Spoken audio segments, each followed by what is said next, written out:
Crônicas de Nárnia, capítulo 10. O encantamento começa a quebrar-se. Logo que o senhor Castor declarou que não havia tempo a perder, começaram todos a enfiar os casacos, menos a senhora Castor, que só pôs a apanhar sacos e a colocá-los em cima da mesa. Senhor Castor, passe-me aquele presunto, disse ela. Aqui também está um pacote de chá, açúcar e fósforos. Um de vocês apanhe 2 ou 3 pães na arca daquele canto. O que a senhora está fazendo? Perguntou Susana. Arranjando merenda para todos, minha filha. É bom levar alguma coisa para comer, não é? Mas é que não temos tempo, protestou Susana, abotoando o casaco até em cima. Ela pode aparecer a qualquer minuto. É o que eu digo, concordou Castor. Não sejam bobos. Ela demora uns bons 15 minutos até chegar aqui. Mas precisamos ganhar tempo para ver se chegamos à mesa de pedra antes dela, disse Pedro. É isso, insistiu Susana. Quando vir que não estamos aqui, sairá atrás de nosso rastro como um foguete. Ah, isso vai, concordou a senhora Castor. Ela vai de trenó e nós vamos a pé. Nunca chegaremos antes. Tudo está perdido, então? Perguntou Susana. Deixe de aflições, minha filha, e vá buscar naquela gaveta meia dúzia de lenços. Claro que não está tudo perdido. Não chegaremos antes dela, mas poderemos escolher um caminho diferente daquele que ela pensa. Assim, talvez a gente escape. Muito bem, disse o marido. Mas esta hora já devíamos estar a caminho. Ai, vida minha, não comece o Senhor também a me atrapalhar. Vamos, assim. Não assim. Aqui estão 4 saquinhos. O menorzinho para a menorzinha, é para você, minha querida, acrescentou voltando-se para Lúcia. Pelo amor de Deus, vamos, disse Lúcia. Estou quase pronta. A senhora Castor permitiu que o marido a ajudasse a calçar as botas de andar na neve. A máquina de costura deve ser um pouco pesada para levar, não é? Pesada? Disse o marido. Pesadíssima. Ou será que a senhora acha que vai ter tempo de costurar pelo caminho? A ideia de que aquela bruxa é capaz de mexer nela, quebrar, até roubar. Por favor, vamos logo, disseram em coro os 3. Saíram finalmente. O senhor Castor fechou a porta à chave. Isto vai atrasá-lo um pouco mais, explicou. E começaram a andar, cada um com o seu farnel às costas. A neve cessara e a lua aparecera. Iam em fila indiana. Primeiro o senhor Castor, depois Lúcia, Pedro, Susana e, por fim, a senhora Castor. Atravessado o dique, seguiram ao longo do rio por uma vereda estreita que se alongava entre as árvores. As encostas do vale alteavam-se sobre as cabeças dos viajantes, banhadas de luar. E melhor ir aqui por baixo, propôs o senhor Castor, pois não há trenó que desça aqui. Ela terá de ir por cima. Teria sido muito agradável estar sentado numa boa poltrona, apreciando a paisagem pela janela. Mesmo assim, Lúcia não deixou de se divertir a princípio, mas pouco a pouco, com o saco pesando-lhe nas costas, cada vez mais ela imaginava se teria forças para chegar até o fim. Não reparou na superfície gelada do rio, nas quedas d'água transformadas em cascatas de gelo, nos montões de neve branca que se acumulavam no alto das árvores, na grande lua resplandecente, no céu crivado de estrelas. Só conseguia olhar para as perninhas curtas do senhor Castor, top, top, top, top, como se aquela caminhada pela neve não fosse terminar nunca. Lúcia estava tão cansada que quase dormiu andando. De repente, percebeu que o senhor Castor virara para a direita, afastando-se da margem do rio, levando-os por uma encosta íngreme, onde o mato era mais espesso. Despertou completamente quando o senhor Castor desapareceu num buraco que os arbustos ocultavam. Quando deu pelo que estava acontecendo, só pôde ver a pontinha da cauda desaparecer pelo buraco. Ela abaixou-se e começou a rastejar atrás do castor. Ouviu às costas o ruído de quem se arrasta ofegante. Daí a pouco estavam os 5 dentro da caverna. — Por que isso? Perguntou Pedro numa voz que na escuridão soou cansada e pálida. Espero que você saiba o que é uma voz pálida. É um velho esconderijo dos castores para situações de grande perigo, explicou o senhor Castor. É um segredo nosso. Não é muito confortável, mas aqui poderemos dormir um pouco. Se vocês não estivessem com tanta pressa, tinha trazido umas almofadas, disse a senhora Castor em tom de censura.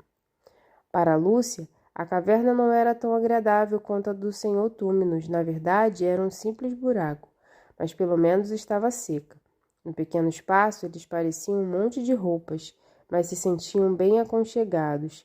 Se pelo menos o chão fosse um pouquinho mais liso, foi aí que a senhora Castor passou a todos no escuro um frasco de onde beberam qualquer coisa que fazia tossir e engasgar. Mas uma vez bebida, a coisa dava um calor delicioso e adormeceram instantaneamente. Lúcia teve a impressão de que tinham passado uns poucos minutos. Na realidade, foram horas. Acordou com frio, o corpo doído, sonhando com um banho quente. Depois sentiu uns compridos bigodes que lhe faziam cócegas no rosto e viu que a luz fria da manhã já entrava pela boca da caverna. Mas estava totalmente acordada e os outros também.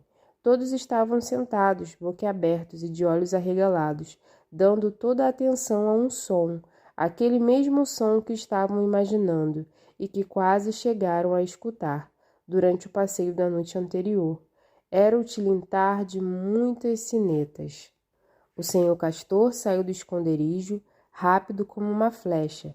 Você pode achar como Lúcia achou, que foi uma bobagem da parte dele. Pelo contrário, foi uma coisa muito ajuizada. Ele sabia que podia rastejar entre as moitas sem ser visto, até o alto da montanha. Queria saber, antes de tudo, que rumo tomava o trenó da feiticeira. Os outros ficaram à espera, imaginando o que poderia ter acontecido. Esperaram 5 minutos até que ouviram algo que os fez estremecer de pavor. Eram vozes. Só pode ter sido apanhado, pensou Lúcia. Foi grande o espanto geral quando ouviram a voz do senhor Castor do lado de fora da caverna. Não há perigo, pode vir, senhor Castor. Venham todos, filhos de Adão. Tudo bem? Não é dela. A gramática estava errada, mas é assim que os castores falam quando estão excitados. Isto é, em Nárnia, porque em nosso mundo não abrem o bico, geralmente. A senhora Castor e as crianças correram para fora, piscando por causa da luz, sujas de terra, descabeladas, muito desarrumadas, esfregando os olhos de sono. Venham, repetia o castor, quase dançando de alegria. Venham só ver, que surpresa para a feiticeira. O poder dela já está balançando. Que se passa, senhor Castor? Perguntou Pedro ofegante, subindo pela encosta íngreme. Não disse a vocês que por artes dela era sempre inverno e o Natal nunca chegava, não disse? Pois vejam agora. E de fato, lá em cima todos puderam ver. Era um trenó puxado por 2 renas, com sinetas tilintando nos arreios. Renas muito maiores que as da feiticeira, mas eram castanhas e não brancas. No trenó estava alguém que todos reconheceram à primeira vista. Era um homem alto, vestido de vermelho vivo, como as bagas do azevinho, com um capuz forrado de pele, uma barba branca, tão comprida que lhe cobria o peito como uma queda d'água espumante. Todos os reconheceram, porque, embora essas pessoas só existiam em Nárnia, podemos vê-las em gravuras e ouvir a respeito delas, mesmo em nosso mundo. Mundo que fica do lado de cá da porta do guarda-roupa. Oh! Mas quando se tem a sorte de ver essa gente em Nárnia, é muito diferente. Alguns dos postais coloridos de Papai Noel que podemos ver em nosso mundo mostram um velho engraçado e bonachão. Não era bem assim para as crianças. Era tão grande, tão alegre e tão real, que ficaram paralisadas de espanto. E apesar de todo o contentamento, sentiam também que era um momento solene. Aqui estou, afinal, disse ele. Ela me impediu de vir durante muito tempo, mas acabei chegando. Aslan está a caminho. O poder mágico da feiticeira já começou a declinar. Lúcia sentiu-se percorrida por aquele calafrio de alegria que só sentimos nas solenidades imponentes e tranquilas. E agora, prosseguiu Papai Noel, vamos aos presentes. Aqui está uma máquina de costura nova, último modelo para a senhora Castor. Vou deixá-la na casa quando passar por lá. Queira desculpar, disse ela fazendo uma reverência, mas a casa está fechada. Fechaduras e chaves não têm a menor importância para mim, respondeu Papai Noel. Quanto ao seu presente, senhor Castor, quando voltar, vai encontrar o seu dique terminado, consertado em todos os pontos onde vazava água e, além disso, uma comporta novinha em folha. O senhor Castor ficou tão alegre que sua boca se abriu totalmente, mas então ele descobriu que não conseguia dizer uma palavra. Pedro, filho de Adão, continuou Papai Noel. Presente, disse Pedro. Presente para você. São ferramentas e não brinquedos. Talvez não esteja longe o dia em que precisará usá-las, com honra. Entregou a Pedro um escudo e uma espada. O escudo era cor de prata, com um leão rubro no centro, lustroso como um morango pronto para ser colhido. A espada tinha punho de ouro, bainha, cinto, tudo e parecia feita sob medida. Pedro recebeu os presentes em grave silêncio, sentindo que se tratava de uma coisa muito séria. Susana, filha de Eva, isto é para você. E Papai Noel entregou-lhe um arco, uma aljava cheia de setas e uma trompazinha de marfim. Só deve usar o arco em grande risco, pois não quero que você tome parte ativa na luta. Raras vezes falha o alvo. Quanto à trompa, é só levá-la aos lábios e tocar. Auxílio lhe virá de alguma parte. Lúcia, filha de Eva. Papai Noel estendeu-lhe uma garrafinha que parecia de vidro. Houve mais tarde quem dissesse que era de diamante, e em punhal muito pequeno. Esta garrafa contém um tônico feito do suco de uma flor de fogo que cresce nas montanhas do sol. Se um amigo estiver ferido, bastam algumas gotas para curá-lo. O punhal é para sua defesa, em caso de extrema necessidade, porque você também não deve entrar na luta. Por que não, meu senhor? Disse Lúcia. Acho que, bem, não sei, mas acho que eu era capaz de não ter medo. O problema não é esse, e que as batalhas são mais feias quando as mulheres tomam parte delas. E agora, continuou com uma expressão muito menos solene. Agora aqui está para vocês todos. E Papai Noel apresentou-lhe, deve ter tirado do grande saco, mas a verdade é que ninguém deu por isso, uma enorme bandeja com 5 taças de chá, com os respectivos pires, um açucareiro, uma tigelinha de creme de leite e uma grande chaleira ainda a chiar, e gritou em seguida: Feliz Natal! Viva o verdadeiro rei! Estalou o chicote e desapareceram. Ele, as renas, o trenó, tudo antes que os outros se dessem conta de que tinham ido embora. Pedro mostrava a espada desembainhada ao senhor Castor quando ouviu a voz da senhora Castor. Vamos deixar de conversa que o chá esfria. Os homens, vocês sabem, são um caso sério. Vamos, ajudem-me a levar a bandeja lá para baixo e vamos ao chá. Ainda bem que não me esqueci de trazer a faca de pão. Desceram a encosta íngreme de volta à caverna, onde o senhor Castor, em meio ao contentamento geral, cortou o pão e o presunto para fazer sanduíches. A festa ainda estava animada quando o senhor Castor anunciou: Está na hora, pessoal, vamos em frente. Capítulo 11. A aproximação de Aslan. Enquanto isso, Edmundo estava cada vez mais descontente da vida. Quando o anão desapareceu para aprontar o trenó, esperava que enfim a feiticeira voltasse a ser boazinha, como no primeiro encontro. Mas nem abriu a boca, a malvada. Edmundo juntou todas as suas energias para dizer: Majestade, não poderia dar-me um pouquinho de manjar turco? A senhora disse... Foi logo interrompido. Silêncio, debilóide humano! Depois pareceu mudar de ideia e, como se falasse para si mesma, disse: Mas não me convém que este fedelho tenha um chilique no caminho, e bateu palmas. Apareceu um outro anão. Dê de comer e beber ao debilóide humano. O anão voltou daí a pouco com uma tigela de ferro contendo água, um pedaço de pão seco, num prato também de ferro. Exibiu um repelente sorriso de escárnio ao colocar as coisas no chão. Manjar turco para o príncipezinho, ha ha ha ha ha. Tira esse troço daí, ordenou Edmundo mal-humorado.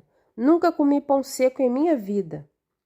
Mas a feiticeira voltou-se para ele como uma cara tão terrível que o menino pediu desculpas e começou a mordiscar o pão, tão duro que mal lhe descia pela garganta. E fique contente com isso por enquanto, disse a feiticeira. Edmundo não tinha acabado de mastigar quando primeiro o anão veio avisar que o trenó estava pronto.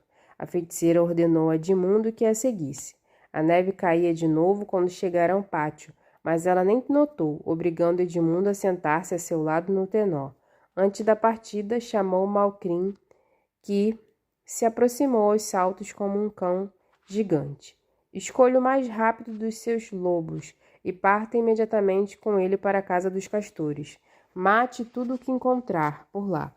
Se já tiverem partido, siga para a mesa de pedra a toda a velocidade, sempre sem ser visto. Depois, esconda-se e espere por mim.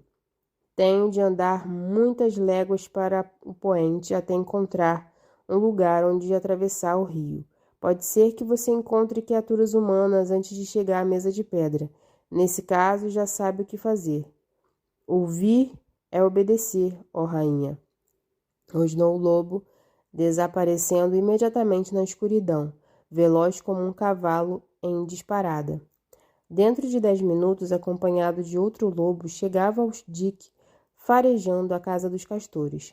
Nada encontraram naturalmente. Teria sido horrível para os castores e as crianças se não tivesse começado a nevar, pois os rastros estariam visíveis e quase certamente teriam sido apanhados antes de chegar à caverna. Enquanto isso, o anão castigava as renas. A feiticeira e Edmundo, passando por debaixo do arco, penetraram na escuridão gelada. Para Edmundo, que nem tinha casaco, foi uma viagem horrorosa. 15 minutos depois já estava tudo coberto de neve. Desistiu até de sacudi-las, pois não adiantava nada, e sentia-se tão cansado, estava molhado até os ossos, como se sentia desgraçado. A feiticeira não tinha a intenção de torná-lo rei. Via agora a burrice que fora tentar convencer a si mesmo de que ela era boa pessoa e que tinha razão. Naquele momento, daria tudo para estar com os outros, até com Pedro. Só tinha um consolo, pensar que tudo não passava de um sonho e que podia acordar de um momento para o outro. À medida que as horas corriam, tudo acabou mesmo por lhe aparecer um sonho. Seria preciso muitas páginas para descrever essa viagem, mas vou dar um grande salto e passar para o momento em que a neve cessou de cair e eles deslizavam com a luz do dia. Foram seguindo sempre num silêncio, apenas cortado pelo chiar da neve e pelo estalar dos arreios. De repente, a feiticeira exclamou: "O que é aquilo? Parem!" Pararam. Edmundo aguardou ansioso que ela falasse em almoço, mas era outra coisa. A pouca distância, debaixo de uma árvore, estava um grupinho alegre no qual faziam parte um esquilo com a mulher e os filhos, 2 sátiros, um anão e uma velha raposa, todos sentados em banquinhos em volta de uma mesa. Edmundo não conseguiu distinguir a comida, mas o cheiro era uma delícia, e pareceu-lhe ver decorações próprias da época de Natal. E não chegou a ter muita certeza se viu ou não algo parecido com um pudim de passas. Quando o trenó parou, a raposa, que era mais velha entre os presentes, tinha acabado de levantar-se e erguia uma taça na pata dianteira, preparando-se para dizer algumas palavras. Mas logo que os membros do grupo viram o trenó parar e compreenderam quem ia nele, a alegria sumiu. O esquilo pai deteve o garfo a meio caminho da boca. Um dos sátiros parou o garfo já dentro da boca, e os esquilinhos começaram a berrar de medo. — Que audácia é essa? Perguntou a feiticeira branca, sem obter respostas. — Falem, seus vermes. Ou preferem que o meu anão lhes abra o bico na ponta do chicote? Que esganação é essa? Onde é que foram arranjar esses enfeites? E esse pudim de passas? — Perdão, majestade, disse a raposa. São presentes que recebemos. Se vossa majestade permite, bebo à saúde. Quem deu tudo isso? Foi o Papai Noel, gaguejou a raposa. Quem? Rugiu a feiticeira, saltando do trenó e chegando perto dos pobres animais apavorados. Mas ele não esteve aqui. Não pôde ter estado aqui. Como se atreve? Mas se for mentira, está perdoada. Um dos esquilinhos perdeu então a cabeça inteiramente. Teve aqui sim, senhora. E tascava a colher de madeira na mesa. Edmundo viu a feiticeira morder os lábios com tanta força que uma manchinha de sangue pintou sua face pálida. Depois ela levantou a vara mágica. — Oh, não, não, por favor, implorou Edmundo.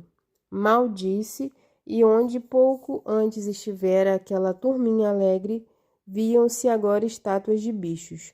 Um deles com o garfo de pedra a meio caminho da boca de pedra. Todos sentados em torno de uma mesa de pedra, sobre a qual estavam colocados pratos de pedra e um pudim feito da mesmíssima pedra. — E você? Disse a feiticeira, dando em Edmundo uma bofetada que o deixou tonto. — Aprenda a não pedir misericórdia para espiões e traidores. Vamos! Edmundo, pela primeira vez, desde que esta história começou, sentiu pena de alguém que não fosse ele mesmo. Pareceram-lhe tão dignos de dó aquelas figurinhas de pedra sentadas ali, entra ano sai ano diante de silêncio, noites de escuridão até que o musgo as cobrisse e os séculos as desfizessem em pó. Puseram-se a correr novamente. Então Edmundo reparou que a neve era muito mais úmida que na noite anterior. Reparou também que sentia muito menos frio e que um pouco de nevoeiro ia se formando, e o trenó já não deslizava com tanta rapidez.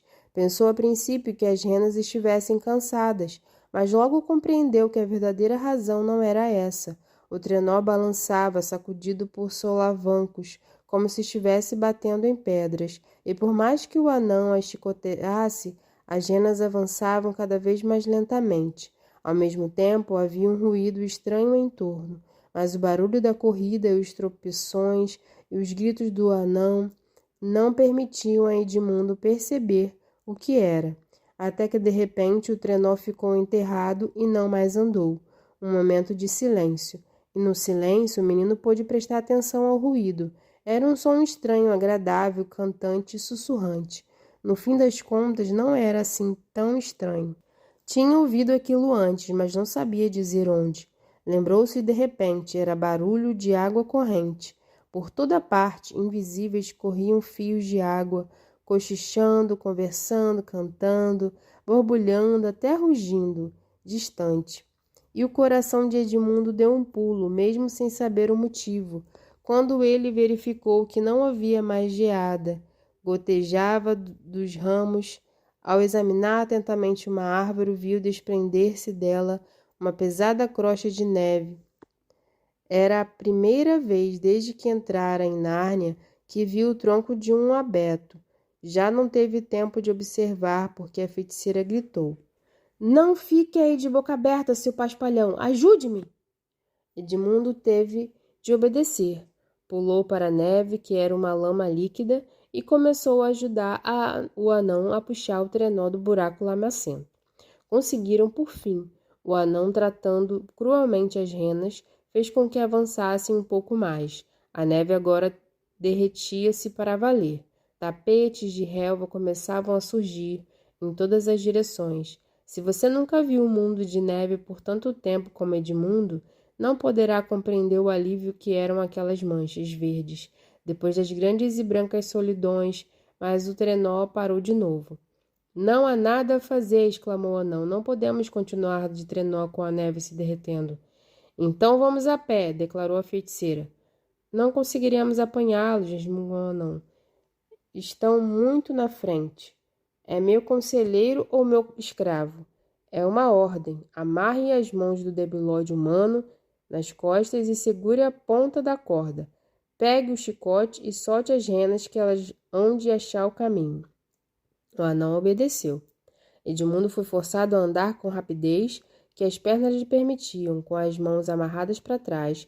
Escorregava na neve derretida na lama, na relva úmida, e cada vez que isso acontecia, o anão soltava uma imprecação, às vezes acompanhada de uma chicotada.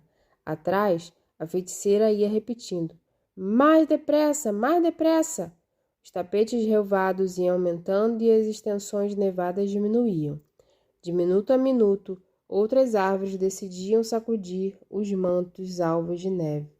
Não tardou que, para onde quer que se olhasse, em vez de vultos brancos, surgissem o verde escuro dos abetos e os ramos negros e espinhosos dos carvalhos das faias dos olmos.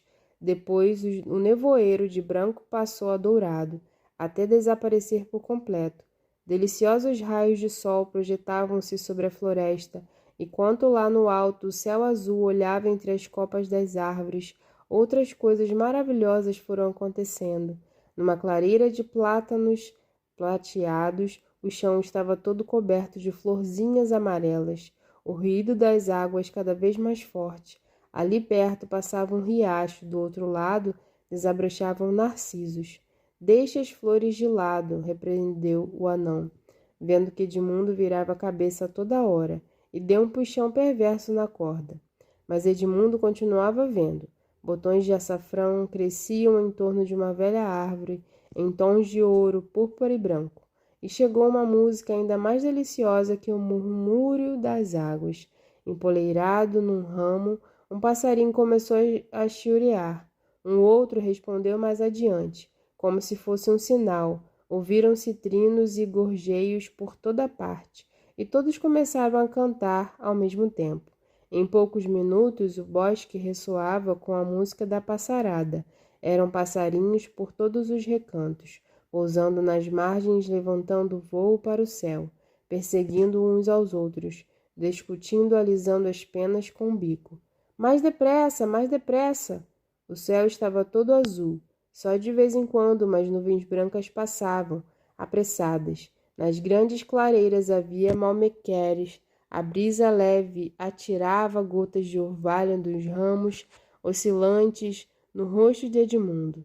As árvores voltavam à vida, algumas vestidas de verde, outras cobertas de dourado. Uma abelha atravessou o caminho zumbindo. Isso não é degelo, disse o anão, parando de repente. É a própria primavera. E agora que vamos fazer? O seu inverno está sendo destruído, majestade. Não há dúvida alguma. Só pode ser obra de Aslan. Se alguém mencionar de novo esse nome, morre imediatamente, esbravejou a feiticeira.